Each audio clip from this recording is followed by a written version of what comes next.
Deus é o maior interessado. Então, por isso que ele começa o Apocalipse, né, no capítulo 1 ali, ele falando assim: bem-aventurados os que ouvem, os que leem, os que guardam as profecias contidas neste livro, né? Porque o tempo está próximo, né?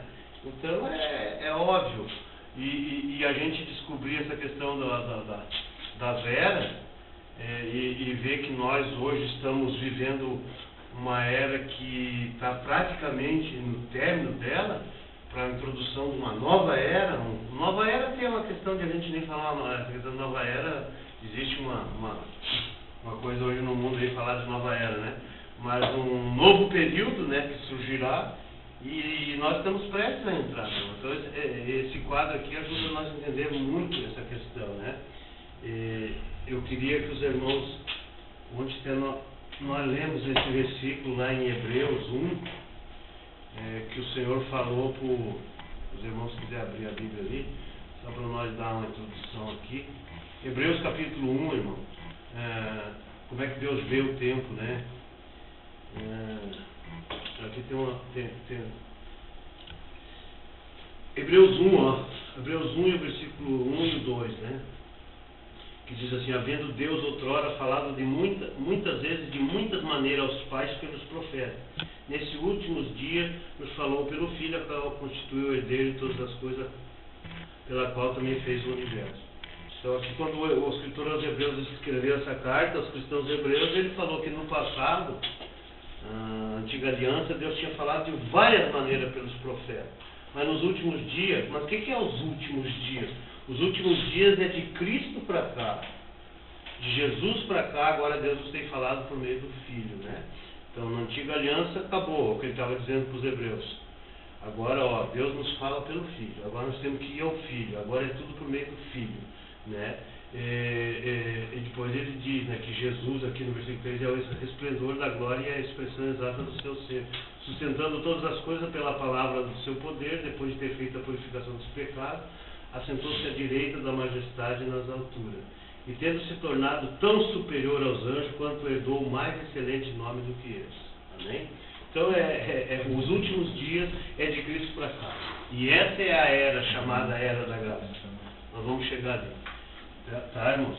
Então é o seguinte, vamos fazer um minutinho de oração, irmãos, para que realmente o Senhor possa nos iluminar e a gente possa compartilhar uma palavra que realmente nos encoraje, nos leve a trilhar esse caminho de justiça. Porque todo dia é como se matar um leão, né, irmãos? É luta, é dificuldade, o mundo jaz no maligno, né? E a gente precisa realmente estar descansando no Senhor, para que naquele dia não venha repentinamente sobre nós como um laço, né? Então, essas comunhões eu confesso aos irmãos que nos guardam, né? Nos guardam, amém? Vamos fazer um minutinho de oração. Senhor Jesus, graças te damos, Senhor, por tudo e todas as coisas. Obrigado, Senhor, pela tua tão grande salvação. Nos ajuda-nos a pegarmos com mais firmeza, Senhor, as verdades que temos ouvido, Pai, e assim praticá-las. Senhor, muito obrigado, porque mais uma vez estamos aqui reunidos. Essa é uma reunião em teu nome. O Senhor é o centro dela. O Senhor é a razão dessa reunião. Senhor, porque cremos que através dessa comunhão, realmente o Senhor pode nos edificar, o Senhor pode nos transformar, nos conformar pela tua própria imagem e semelhança. Senhor Jesus, nós declaramos que precisamos do Senhor. Sem ti nada podemos fazer. Declaramos que o Senhor é tudo para nós. O Senhor é o nosso descanso, nossa comida, nossa bebida, o ar que respiramos. Senhor Jesus, abre cada vez mais o nosso entendimento. Concede-nos espírito de sabedoria e de revelação, que possamos compreender juntamente com os irmãos qual é o teu propósito, qual é a tua vontade, qual é o desejo do teu coração. Senhor, não tira toda a nossa desatenção, nos leva a voltar o nosso coração agora para ti, voltar à tua palavra. Senhor, nós precisamos do Senhor. Pelos dias são maus, o mundo inteiro jaz no maligno. Nos ajuda a estar guardado em ti, praticando a tua justiça por meio do Espírito, Senhor. Senhor, abençoa a tua igreja em Lages, Senhor, todos aqueles que professam a fé em ti, teu corpo nessa cidade. Senhor, realmente acha os teus, aqueles que vão se voltar ao Senhor, que vão tomar esse caminho, vão tomar, Senhor, realmente caminho do reino. Senhor, ajuda, Senhor. Ajuda os teus. O tempo do fim chegou. Nós cremos nisso, Senhor. Então alcança os teus, aqueles que serão gerados vencedores nessa cidade. Senhor, nós já temos ganhado isso. Então nos ajuda a permanecer nesse caminho. Senhor Jesus, muito obrigado. Jesus é o Senhor. Graças a Deus. Amém? Amém? Irmãos, a semana passada nós compartilhamos um pouco sobre essa questão do reino, mas nós nem entramos nessa questão das eras, né? Dos períodos que Deus pré-estabeleceu antes da fundação do mundo, né? Nós vimos um pouquinho aqui sobre a esfera onde Deus vive, né? Deus vive na esfera de eternidade. Tanto de eternidade passada, eternidade futura, para Deus é uma coisa só, né? Antes do começo do mundo, como depois da consumação final e máxima da obra de Deus, né? Que é a Nova Jerusalém, lá na eternidade passada, eternidade futura, para Deus isso aí não existe espaço de tempo, né? Nós sim estamos dentro de uma esfera de espaço de tempo. Deus criou o mundo e criou uma esfera, uma linha do tempo, né? Então o significado aqui, ó, irmãos, por essa linha aqui, ó, isso aqui é a linha do tempo. Então Deus, ele, depois que criou o homem, nós não vamos falar do mundo de outrora.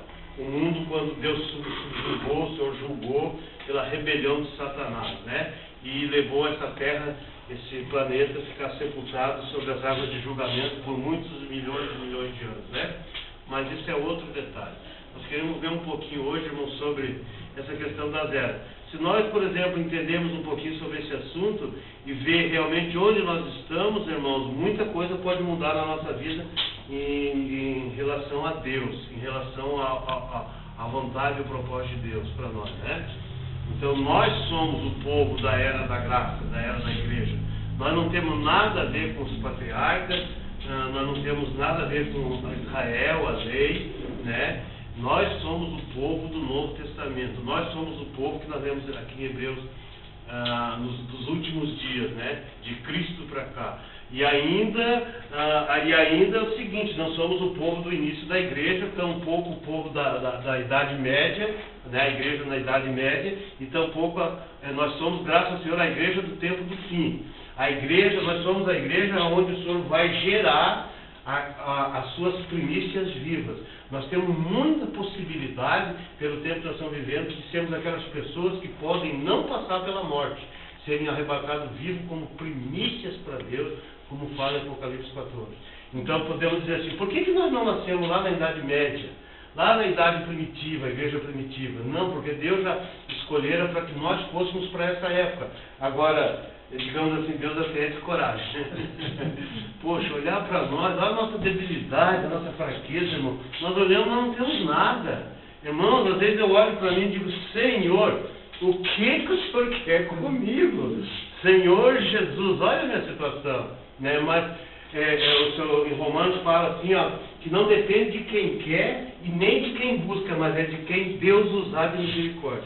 Uma vez o Bruno falou uma coisa para mim, e ele falou uma coisa, sabe, eu tomei aquilo como lição e como para mim essa palavra. Ele disse assim, irmão, existem muitos irmãos dentro de lá, assim, ele falando da experiência dele, né? Melhor do que eu. Existem irmãos, olha, 1000 vezes melhor do que eu, mas não viram o que eu vi. O Senhor não deu para eles o que deu para mim. Por que isso? Porque não depende de quem quer e nem de quem busca, mas de quem Deus usar de misericórdia. Então essa questão de nós entendermos, ganharmos essa questão, essa revelação do reino, é porque Deus usou de misericórdia conosco. Né? Ele usou de misericórdia. E se Ele nos mostrou, Ele não nos mostrou apenas para que nós soubéssemos sobre esse assunto. Eu creio piamente que o Senhor tem preparado os meios e tem preparado o caminho, porque se Ele nos mostrou o reino, Ele nos quer no reino. Ele nos quer na manifestação desse reino, porque Ele viu em nós que nós vamos ter possibilidade de ajudar Ele a governar as nações no mundo que há de vir, como fala em Hebreus 2, aqui 5 a 8, né? Que essa é uma das grandes profecias da Bíblia, do mundo que há de vir, que está relacionado aqui ao reino milenar, né? O Paulo profetizou aqui em Hebreus, né? Quando nós tivemos essa luz sobre Hebreus 2:5, revolucionou, né, Zé? Revolucionou, porque até então nós dava muita ênfase a essa questão de igreja. Igreja, dar um testemunho da igreja como um único corpo, é lícito, é lícito. É bíblico, é bíblico. A igreja é uma, há um só corpo, há um só testemunho, há um só pão, há um só cálice. Não existe várias igrejas. O homem dividiu, mas aos olhos de Deus não é assim. Mas só que quando você se posiciona apenas como igreja, como corpo de Cristo, e não tem a visão do reino, você ainda se torna uma facção. Você ainda divide com os outros, porque os outros não estão praticando o que você praticou, não viram o que você viu. Então, automaticamente, de repente, você faz uma acepção das pessoas e é onde se cria uma facção. Mas quando nós vimos o reino desmontou realmente a nossa facçãozinha. Ah, Senhor Jesus. Porque o objetivo, o alvo de Deus, o foco de Deus é o reino. Quer dizer, se o foco de Deus é esse, qual deve ser o nosso também? É o mesmo de Deus. Nós temos que unir a nossa vontade à vontade de Deus. Então, o meu foco, e tudo isso aconteceu quando a luz começou a brilhar, em Hebreus 2, 5 a 8. E aí, ao ganhar essa luz, foi desmontando, o Senhor foi revelando tudo em relação à questão do reino, e hoje está hiper aberto para nós essa questão do reino. O reino na sua manifestação, porque nós tínhamos uma visão do reino, sabíamos da questão do milênio, né? Mas só que era uma coisa mais deixada de lado, não se preocupava muito com o testemunho da igreja, o testemunho do corpo de Cristo, né? Mas graças a Deus que o Senhor sempre é um Deus de novos começos, digamos assim, né, para o seu povo. E a gente pôde se arrepender daquela situação e fazer um giro de 360 graus, né? E agora ajudar o maior número possível de irmãos. Esse é o nosso intuito. Não só nós, como dos irmãos que deram esse giro, ter essa visão clara sobre o reino, em ajudar o maior número possível de membros do corpo de Cristo a ganhar essa visão e poder entrar na manifestação desse reino. Poder entrar na manifestação, né? Porque se nós não temos o foco do reino e tampouco herdarmos esse galardão, essa herança, nossa vida cristã, mas não tem muito sentido, entendeu? Não tem muito sentido, né? Boa noite. Vai cada uma. Vamos bem para o Senhor.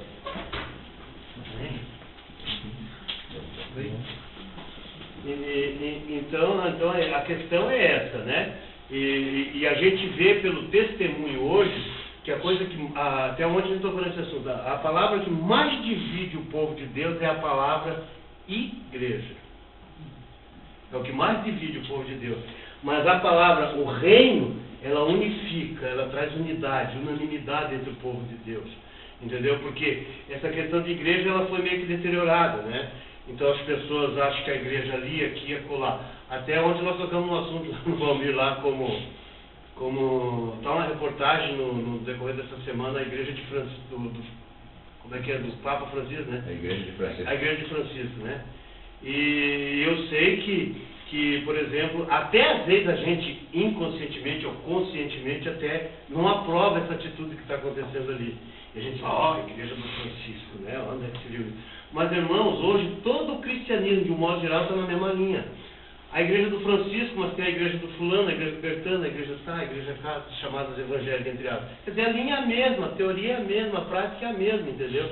Enquanto as pessoas não veem que a igreja sequer, ela está no bolso de algum ser humano, a igreja de Deus, a qual ele comprou com o seu próprio sangue. Então, qual é o nosso intuito? Ajudar o maior número possível de pessoas a compreender, a ter uma visão, a revelação dessa questão, que a igreja, por um lado, é de Deus, como corpo de Cristo, e dentro do corpo de Cristo, a igreja do Senhor, o Senhor precisa gerar uma leva de pessoas que se chamam os vencedores, para receber o reino como herança e administrar juntamente com o Senhor na manifestação dele. Entendeu? Então, o nosso intuito não é abrir mais um grupo. O nosso intuito não é fazer mais uma igreja, entre aspas. Se nós fizermos isso, nós estamos na linha da facção, nós estamos dividindo o corpo. Então, o nosso intuito é simplesmente ajudar os irmãos a entenderem aquilo que nós temos entendido, aquilo que nós temos ganhado, né? Então, por isso que a gente se dedica realmente a estudar, a ganhar cada vez mais essa questão do reino, que é o foco de Deus, né? Esse é o foco de Deus, amém? Então, aqui, irmãos, a gente queria hoje falar um pouquinho, então, dessa questão das eras. Esses períodos, né? É um período, uma dispensação, onde que, em cada época, Deus teve um povo Deus teve alguém, entendeu? Deus pôde usar alguém, mas essas eras, elas teve um começo, mas elas teve um fim. Porque isso já era pré-estabelecido por Deus antes da fundação do mundo. Por exemplo, quando você chega lá em Mateus 25, quando o Senhor reuniu em torno do trono da sua glória, que é o trono de julgamento de Deus, o tribunal de julgamento de Deus, para as nações, antes de introduzir o reino milenar, o Senhor diz assim, para aquelas que ele separa, como o pastor separa as ovelhas dos cabritos, e ele diz assim para as ovelhas, nações, nações que serão geradas nos últimos tempos, por o Evangelho eterno, e o Senhor disse assim, vinde benditos de meu Pai, tomai posse do reino que vos está preparado desde a fundação do mundo.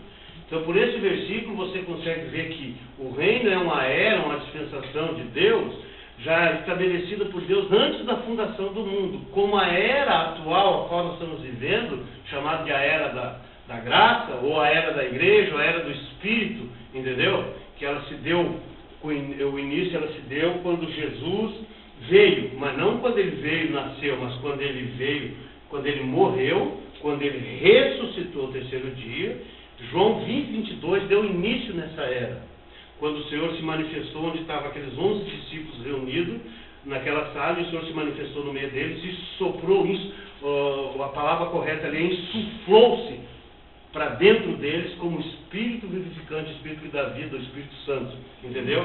Então ali deu início na era a qual nós estamos vivendo. Ali é o que nós acabamos de ler aqui em Hebreus capítulo 1, que Paulo falou assim, Deus nos últimos dias nos tem falado pelos filhos.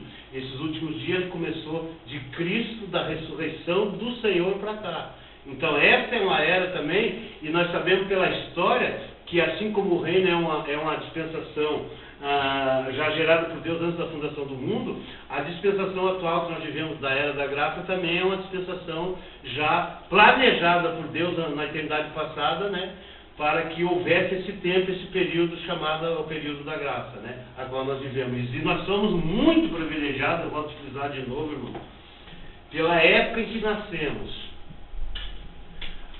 Tem muita gente que diz, eu gostaria de, que nem Moisés, o mar vermelho se abriu, e tantas coisas, e os profetas, tantos milagres, Eliseu e Elias. Claro, foram homens que Deus usou, não resta dúvida, né?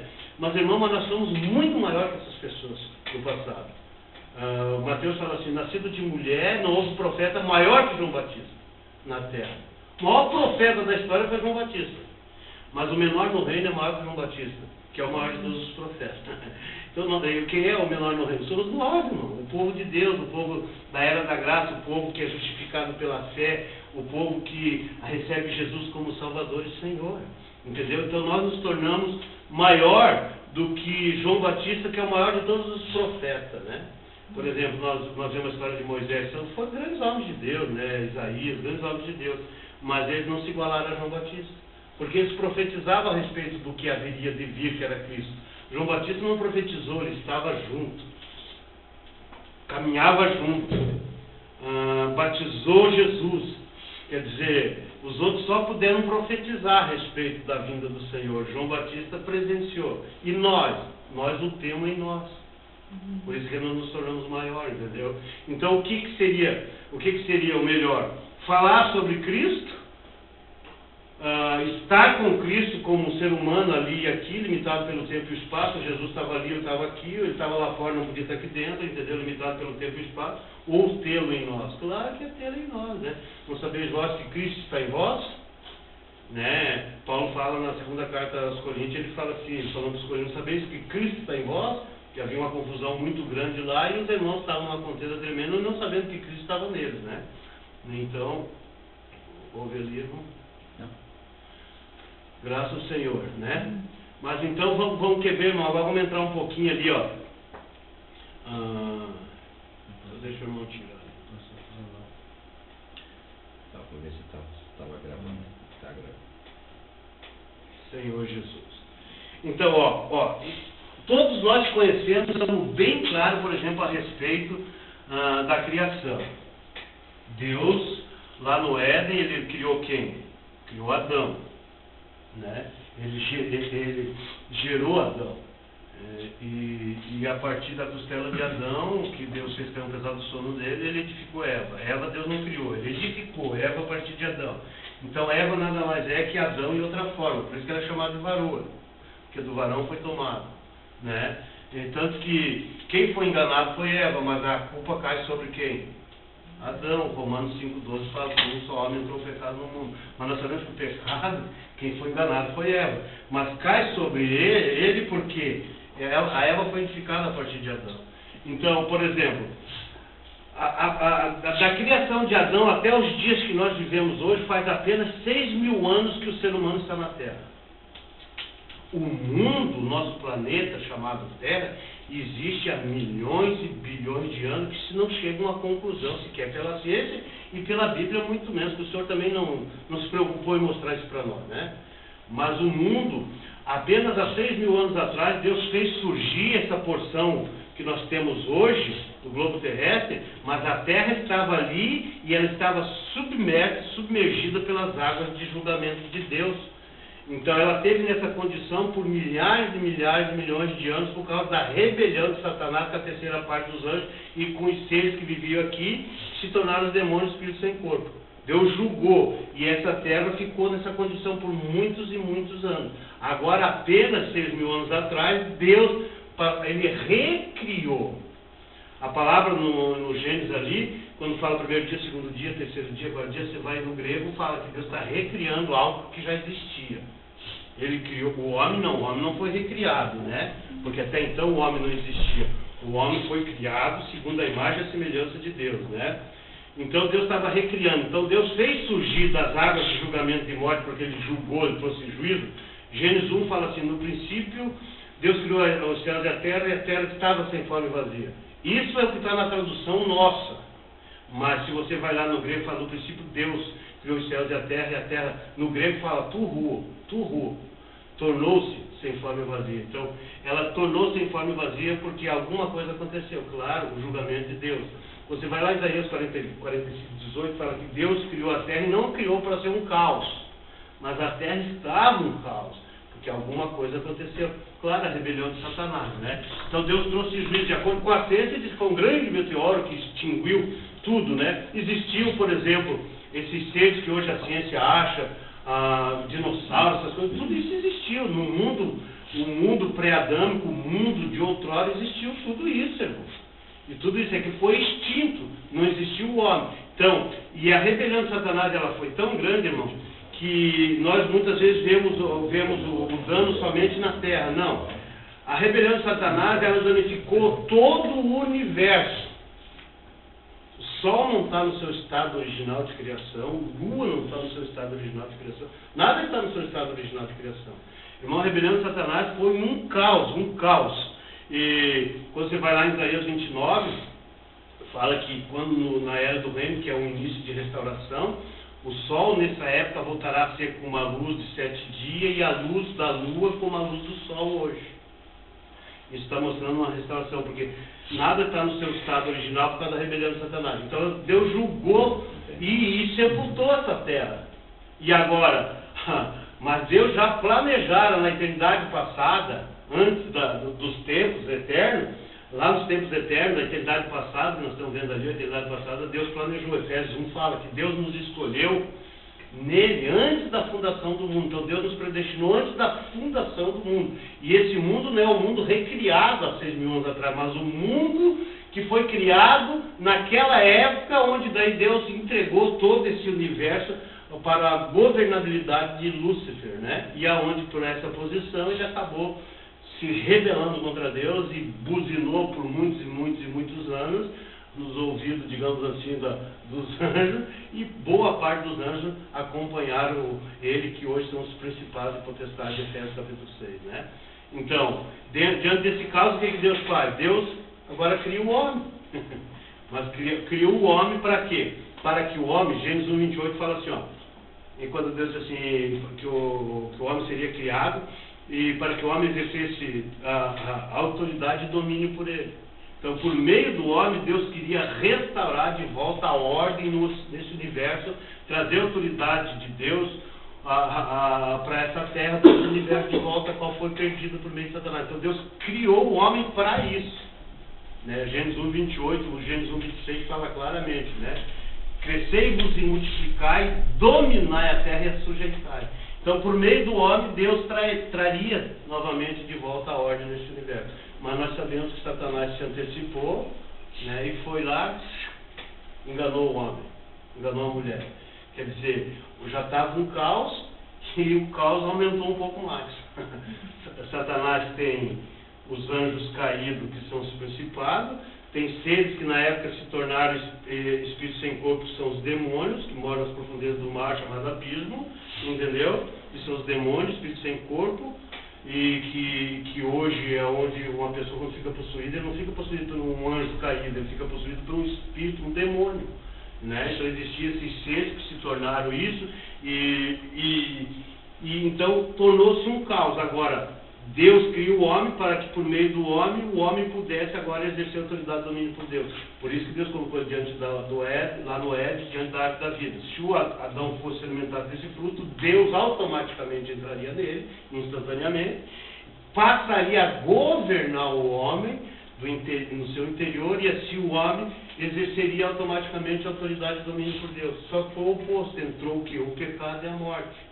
Aí Deus intensificou um pouco mais esse julgamento. Está um caos, a terra foi restaurada, né? O sol apareceu, a lua apareceu, mas nada no seu estado original de criação. Mas Deus, quando ele julgou o homem, que ele disse assim: maldita é a terra por tua causa. Hoje toda a terra está sob maldição de Deus. Está sob maldição de Deus. Lá em 1 João 5:20 fala assim: o mundo inteiro jaz no maligno. 1 João 5:20, né? O mundo inteiro jaz no maligno. O próprio Senhor Jesus falou no Evangelho de João, que chamou Satanás de o príncipe deste mundo, né? E Lucas 4 também, o Satanás, ao tentar o Senhor Jesus, falou para ele: ó, se prostrado me adorares, todos os reinos deste mundo eu te darei, porque a mim me foi entregue, eu dou a quem eu quero. Então, esse domínio, essa governabilidade, essa autoridade que Satanás exerce, Deus entregou para ele antes da queda, antes de ele cair, antes de ele se rebelar. E ele está com isso até nos dias de hoje.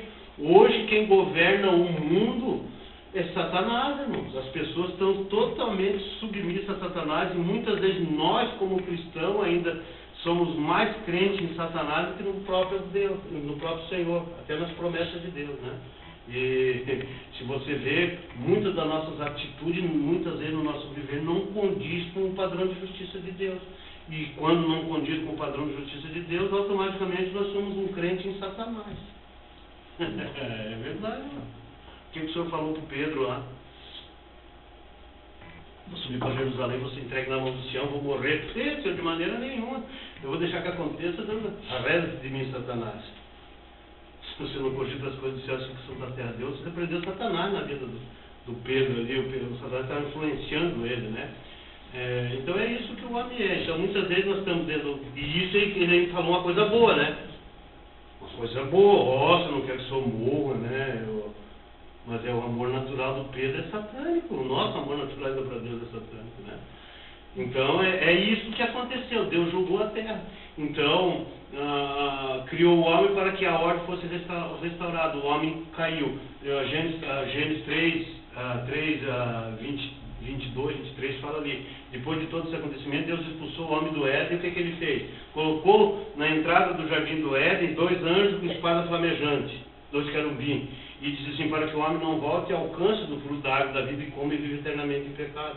Quer dizer, ele vive eternamente, mas internamente como? Em pecado. Por isso que Deus, ele trancou o acesso à árvore da vida. Porque se acontece isso, a tragédia ia aumentar, irmãos, do que já estava. Porque o homem é um pecador, agora se tornaria um pecador eterno. Então Deus jamais teria um problema que ele não poderia mais solucionar. Então ele trancou. E primeiro agora ele tem que tratar com o pecado e a morte. Aí entra o que Cristo fez. Cristo, a obra de Cristo como homem na terra, o viver humano de 33 anos e meio que culminou na cruz, ele morreu para tratar com o nosso pecado. Então o sangue de Jesus foi para perdoar o nosso pecado. E quando nós cremos em Jesus Cristo, isso automaticamente acontece na nossa vida, nós somos redimidos do nosso pecado e o Espírito entra em nós e nos regenera. Isso é o novo nascimento. Aí nós nos tornamos filhos de Deus.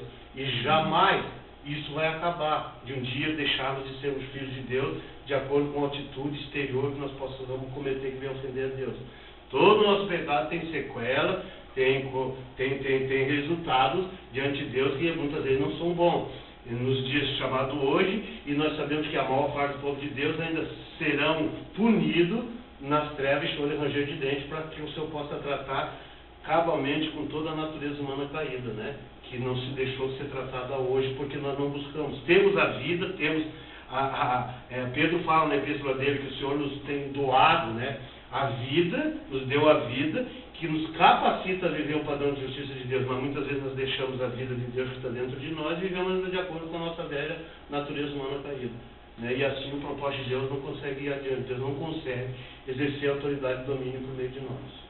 Sua igreja é o corpo de Cristo, né? Entendeu, irmãos? Então, o que aconteceu?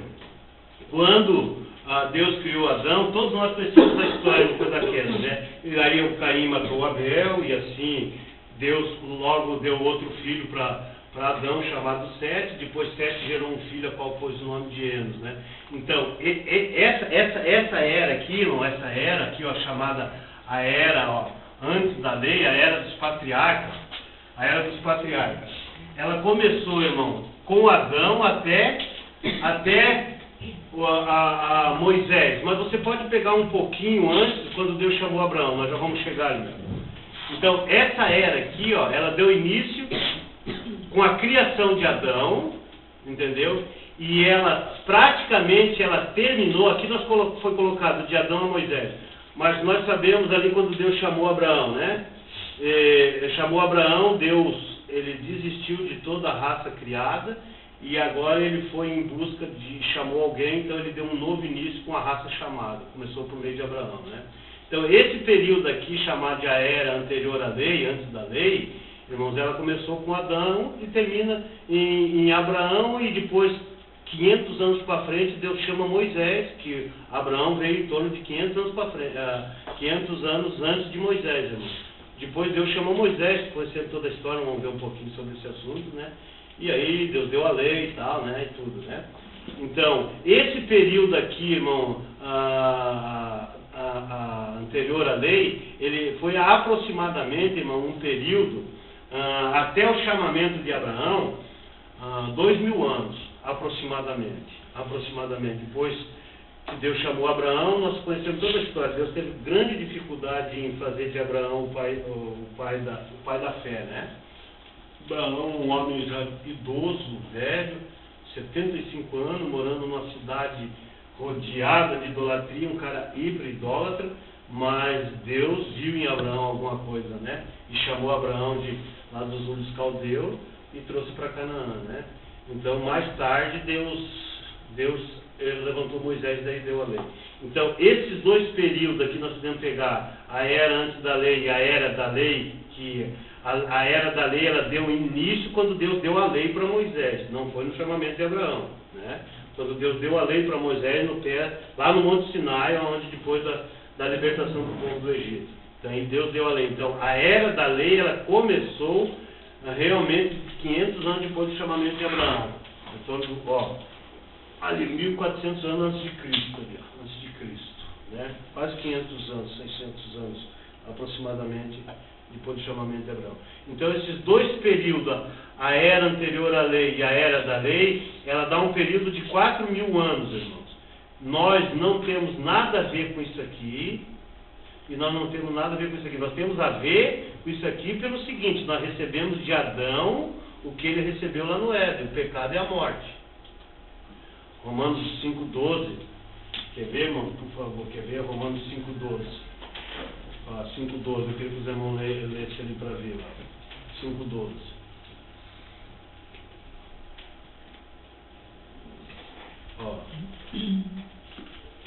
Portanto, assim como por um só homem entrou o pecado no mundo, e pelo pecado a morte, assim também a morte passou a todos os homens, porque todos pecaram.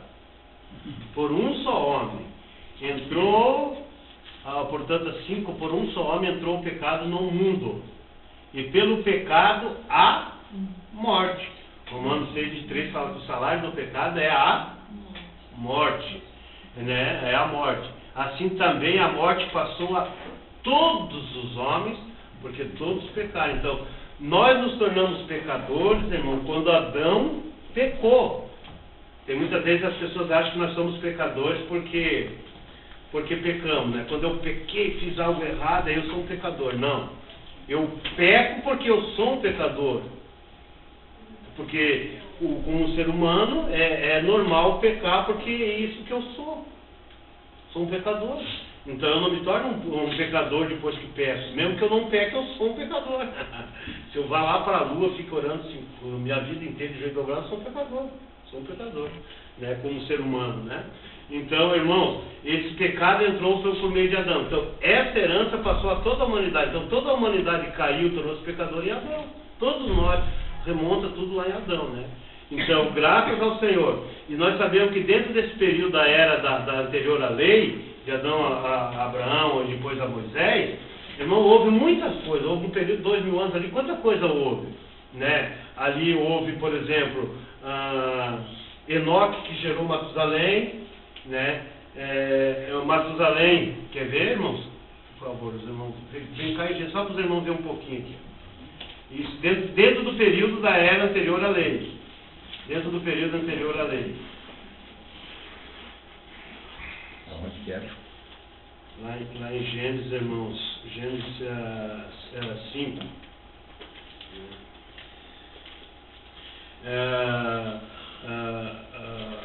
Aqui, ó. 5:21. Enoque viveu, 5:21 fala. Enoque viveu 65 anos e gerou Matusalém, né? A tradução está aqui, Metusalém. E andou Enoque com Deus e depois gerou Metusalém e viveu 300 anos e teve filhos e filhas. Todos os dias de Enoque foram 365 dias. E andou Enoque com Deus e já não era porque Deus o tomou para si. Metusalém viveu 187 anos e gerou Lameque.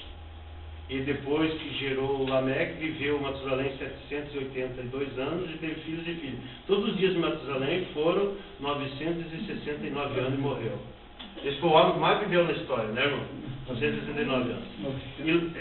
E Lameque viveu 182 anos e gerou um filho e pôs o nome de Noé. Então, irmão, Enoque, ele era bisavô de Noé. Bisavô de Noé. Matusalém era avô e Lameque era o pai. Então, Noé, nós conhecemos bem a história. Dentro desse período aqui, houve esses homens aqui, se você ler, esses homens da linhagem de Deus. Né? Homens que tinham todas essas pessoas que têm genealogia de dias no Velho Testamento, são pessoas que pertencem a Deus. Se você pega a linhagem de Caim, ninguém tem genealogia de dias. Quando uma pessoa tem genealogia de dias, por exemplo, fulano viveu tantos anos e gerou ciclano, depois viveu mais tantos anos, gerou filhos e filhas e morreu. Todas as pessoas que têm genealogia, eles pertencem a Deus. Você pega a linhagem de Caim, nenhum tem genealogia de dias, porque eles não pertencem a Deus. Não pertencem a Deus. E nós sabemos que dentro dessa história, por exemplo, você vai lá no livro de Judas, versículo 14, que Judas só tem um capítulo. Versículo 14, quer ver lá, antes do Apocalipse lá, irmão. Antes do Apocalipse lá, Judas 14, vou ler lá, está falando de Enoque. Enoque profetizou, Enoque pregou o evangelho nessa época aqui, irmão. Nós falamos muitas vezes assim, o Noé, né? O Noé pregou. Noé pregou, claro, anunciou que Deus ia trazer juízo, mas Enoque era um profeta. Ele profetizou. Judas 14, versículo 14. Judas, versículo 14, que é só um capítulo. Judas 14, quer ver, irmão? Quanto a este foi que também profetizou Enoque, o sétimo depois de Adão, e dizendo: eis que veio o Senhor entre as suas santas miriades. Ele profetizou lá, você já pensou, irmão, sobre a vinda do Senhor. Enoque era um profeta. Ele andou, por isso que fala que ele andou com Deus, e Deus olhou para ele, e Enoque já não era mais Enoque. Quer dizer, foi totalmente transformado, Deus o tomou para si. Então, dentro desse período aqui, existiam esses homens. anterior à lei, os grandes homens de Deus, né? E o Noé, todo mundo conhece a história, né? Noé tinha 500 anos quando ele gerou, sem Jafé e Cão. Já era bem idoso, né? Pode ver lá no Gênesis, lá, nós estávamos lendo ali. E depois disso nós sabemos a história do dilúvio, né? Aí Deus ali sucumbiu toda a raça humana, morreu todo mundo. Aí a gente pergunta, por que o pai de Noé não foi junto na arca? É só você fazer as contas, ele morreu praticamente quase no mesmo ano do dilúvio, do início do dilúvio, ele morreu. Você consegue ver pelos anos, né? Pelos anos. Entendeu? Então a família de Noé ali já estava com o Senhor, né? Então os filhos de Noé foram que deram a continuidade na raça humana. Tudo isso dentro desse período aqui, irmão, o período anterior à lei. E esse período aqui, após o dilúvio, sem Jafé e Cão, eles, com as suas esposas, eles começaram novamente a recriar, aumentar de novo a raça humana, né? E com um desses descendentes desse filho de Noé chamado Cão, veio um descendente chamado Nirod.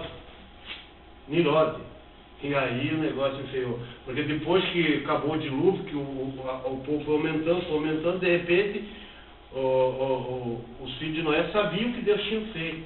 Conheciam a Deus, mas com o decorrer do tempo eles também morreram. E os seres humanos foram se corrompendo ao ponto de abandonar totalmente a Deus e passaram a exaltar o homem.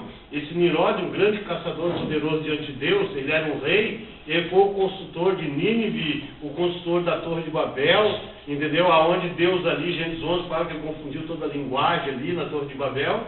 Então Deus não teve mais como ir adiante por meio dessa era aqui. Então, o que Deus fez? Ele saiu, certamente pela terra, olhando, e achou lá no Iraque, lá do lado do Iraque, o Abraão. Abraão, um homem já idoso, idólatra, ateu, mas Deus viu algo dele que nós não conseguimos entender, né? E quando que parou essas pessoas de ter essas idades? Vem diminuindo, depois do dilúvio, Deus já diminuiu para 120 anos a idade. Se você ler ali em Gênesis 6, você vai ver. O homem totalmente corrupto, carnal, né? E sua idade passou a ser 120 anos. E depois vai reduzindo por causa da intensificação do pecado, né? O salário do pecado é a morte. Então, quanto mais pecado, mais prática, mais novo o homem morre. Mais novo o homem morre. Hoje o homem chega aos 70, tá? E nós, por exemplo, que nascemos de novo, somos filhos de Deus, não vivemos uma prática pecaminosa, mas nós somos influenciados no nosso dia a dia por esse mundo contaminado, muitas vezes, irmão. Muitas vezes que não tem. Paulo falou, para você não viver no mundo, ele fala em 1 Coríntios, então você tem que sair do mundo. Se você não vê no mundo, você tem que sair do mundo. Que maneira de sair do mundo? Só se você dormir no Senhor, né? Então, depois do chamamento de Abraão, então o que aconteceu? Esse período aqui, ó, ele praticamente ele termina ali, ó, quando Deus vai e chama Abraão. Só que quando Deus chamou Abraão, não existia lei. Deus não deu a lei para Abraão. Deus chamou Abraão, Deus teve grande dificuldade de trazer Abraão para junto de si. Tanto que quando Deus tirou ele do Ur dos Caldeus, quem Deus usou foi o pai de Abraão, chamado Terá. Foi o pai de Abraão. Eles vieram até uma altura, armaram tenda, e ali morreu o pai de Terá. Morreu Terá, o pai de Abraão. E aí Abraão começou, de repente, a começar a entender o propósito de Deus.